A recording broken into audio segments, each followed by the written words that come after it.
So I got my nice waveform up, and now I want to trigger on the pulse width. This pulse has a couple different, it has occasionally much narrower pulses, and that's what I want to capture. So I find this scope a little less intuitive to set up, so I wanted to go over how you do the pulse width setting. To do this, I select the type, which selects the trigger type. Makes sense, right? Hit pulse. What happens now? So there's no more settings that are coming up. The settings are under the filter button here. So press filter, and then we can say I want a positive pulse.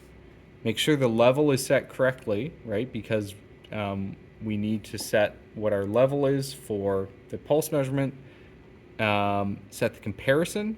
So watch again this one very carefully. The TI is the measurement that it's checked.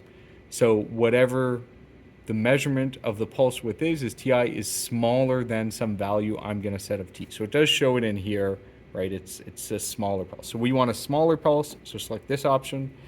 Okay. And finally, we have to set the time.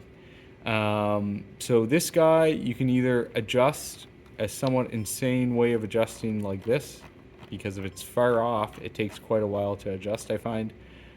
Or you can hit this keypad button that comes up and then cue in. If I want like 5 microseconds, I select 5 and then I go to micro. And then now it's giving me a 5 microsecond pulse trigger. What's gone on here though, there's still not a lot coming up. Remember, you always have to set it to normal mode when you have a not very frequent pulse. So we can see the trigger event is occurring very infrequently.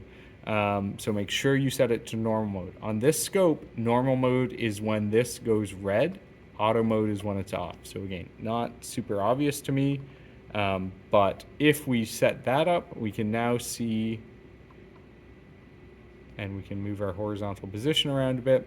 We can see the narrow pulse is exactly what's triggering, and we've got some wider pulses on either side of it. So in our case, we could, and you can use this horizontal position to move it over, and then we could have a second channel with more data there. So that's how you use pulse setup on this little scope.